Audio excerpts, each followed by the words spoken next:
A very good morning to all and welcome again. Plantae से आगे angiosperm हम शुरू करते हैं। एंजियोस्पर्म को पुष्पित पादपों या फ्लावरिंग प्लांट्स के नाम से भी जाना जाता है। इन्हें हम आवर्त बीज भी कहते हैं क्योंकि इनके बीज फल भित्ति से आवर्त पाए जाएंगे। परागकण और बीजांड विशिष्ट रचना के रूप में यहाँ विकसित होते हैं जिसे हम पुष्प कहेंगे। बीज फलों के भीतर पाए जाते हैं। पादपों का ये सबसे बड़ा वर्ग है और इसके वास स्थान भी व्यापक होते हैं, यानी ये अलग अलग जगहों पर पाए जाते हैं। सबसे छोटे एंजियोस्पर्म की मैं बात करूं तो आपका आंसर हो जाएगा वुल्फिया। और सबसे ऊंचे एंजियोस्पर्मिक वृक्ष की बात करूं तो यूकेलिप्टस जो सफेदा होता है, जो कि 100 मीटर से अधिक ऊंचाई लिए होता है, वो सबसे ऊंचा एंजियोस्पर्म हो जाएगा। एंजियोस्पर्म का आर्थिक महत्व बहुत ज़्यादा होता है क्योंकि इनसे हमें भोजन, चारा, ईंधन, औषधियाँ व अन्य आर्थिक महत्व के उत्पाद प्राप्त होते हैं। दो वर्गों में हम इन्हें वर्गीकृत कर सकते हैं, डाइकोट एंड मोनोकोट, द्विबीजपत्री और एक बीजपत्री। नाम से पता चल रहा है द्विबीजपत्री में 2 बीजपत्र होंगे और एक बीजपत्री में 1 बीजपत्र पाया जाएगा। नर लैंगिक अंग के रूप में यहाँ पर पुंकेसर पाया जाता है, जिसे लघु बीजाणु पत्र के नाम से भी हम जानेंगे। और पुंकेसर का डायग्राम अगर मैं बताऊं तो नीचे एक फिलामेंट या तंतु पाया जाता है और ऊपर बाइलोब्ड एंथर होता है। आपको याद रखना है, एंथर जो है वो बाइलोब्ड होता है। पुंकेसर में एक पतला तंतु होता है जिसके ऊपर द्विकोष्ठीय एंथर पाया जाता है, जिसमें पराग कोष पाए जाते हैं। मियोसिस के बाद पराग कोष से पराग कणों का निर्माण होता है, पोलन ग्रेन्स बनते हैं अर्धसूत्र विभाजन के बाद, याद रखेंगे। पुष्प में मादा लैंगिक अंग स्त्री केसर या अंडप होते हैं। मादा लैंगिक अंग का नाम है स्त्री केसर या अंडप।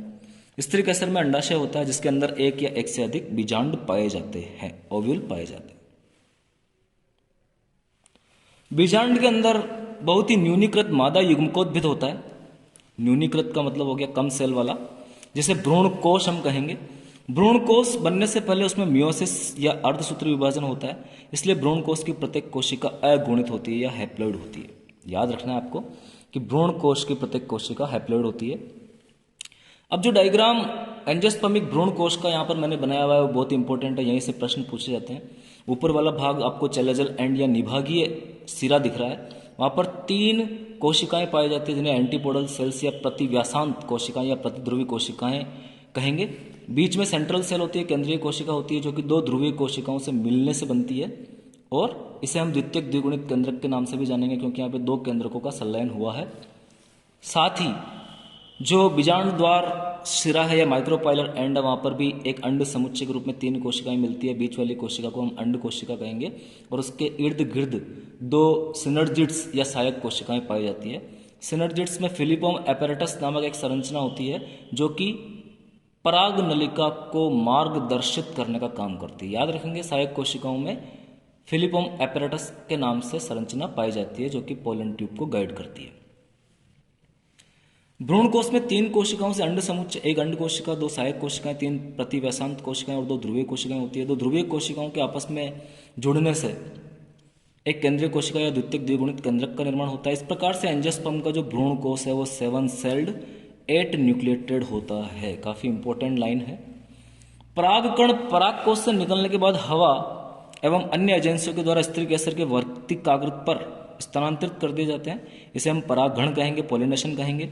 परागकण वर्तिकाग्र पर अंकुरित होते हैं जिससे पराग नली बनती है। पराग नली वर्तिकाग्र तथा वर्तिका के ऊतकों के बीच से होती हुई बीजांड तक पहुंचती है।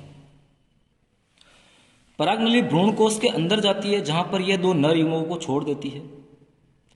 इनमें से एक नर युग्मक अंड कोशिका से संलयित हो जाता है जिससे एक युग्मनज का निर्माण होता है और दूसरा नर युग्मक द्विगुणित द्वितीयक केंद्रक जो कि बीच में है से जाकर संलयित हो जाता है जिससे त्रिगुणित प्राथमिक भ्रूणपोष केंद्रक का निर्माण होता है। यानी प्राथमिक भ्रूणकोश केंद्रक जो है वो त्रिगुणित होता है। चूंकि यहाँ 2 संलयन हुए हैं, इसे हम द्विनिषेचन कहते हैं, जो कि एंजियोस्पर्म की एक यूनिक विशेषता है।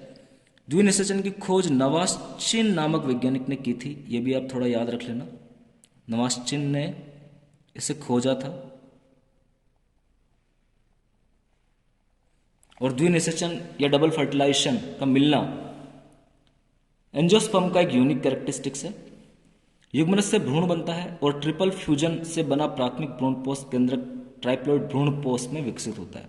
यानी एंजियोस्पर्म का भ्रूणपोष ट्राइप्लॉइड पाया जाता है, त्रिगुणित पाया जाता है, आप लोगों को याद रखना है। भ्रूणपोष विकासशील भ्रूण को पोषण देने का काम करता है, जैसा कि नाम से पता चल रहा है भ्रूणपोष। और बीजांड से बीज बनता है, अंडाशय से फल का निर्माण होगा। निषेचन के बाद सहायक कोशिकाएं व प्रतिव्यासांत एंटीपोडल जो सेल्स है वो लुप्त हो जाती है। तो इस प्रकार से ये एंजियोस्पर्म का एक छोटा सा डिस्क्रिप्शन यहाँ पर मैंने दिया है। आगे हम पूरी एंजियोस्पर्म की एम्ब्रियोलॉजी भी पढ़ेंगे, आगे हमारे सिलेबस में है। 5 जगत परिकल्पना से जो एंजियोस्पर्म का पार्ट है वो मैंने आपको यहाँ पर एक ब्रीफ में बता दिया है। आप जो इम्पोर्टेंट चीज़ें हैं उन्हें नोट डाउन कर लीजिए और याद रखिए। आगे मैं जीवन चक्र पैटर्न या पीढ़ी एकांतरण की बात करूंगा कि पादपों में किस प्रकार से जीवन चक्र पैटर्न पाए जाते हैं या पीढ़ी एकांतरण पाया जाता है। तो सबसे पहले अगुणित टाइप का या हैप्लॉन्टिक प्रकार का जो जीवन चक्र है उसको हम देखते हैं। बीजाणु द्वित संतति में केवल एक कोशिका वाला युग्मनज यहाँ पर मिलेगा।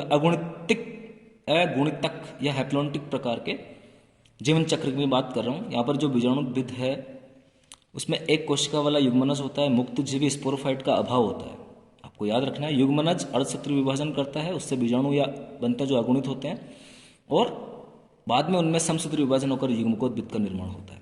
ऐसे पौधों में प्रभावी प्रकाश संश्लेषी अवस्था मुक्त जीवी युग्मकोद्भिद होती है, याद रखना है आपको। कुछ सवाल जैसे वॉलवॉक्स, स्पाइरोगारा, क्लेमाइडोमोनास के कुछ स्पीसीज में हैप्लॉन्टिक प्रकार की लाइफ साइकिल पाई जाती है। एग्जाम्पल से क्वेश्चन पूछे जाते हैं कि वॉलवॉक्स में किस प्रकार का जीवन चक्र मिलेगा, तो हैप्लॉन्टिक प्रकार का। द्विगुणितक या डिप्लॉन्टिक प्रकार की लाइफ साइकिल की आगे हम बात करते हैं।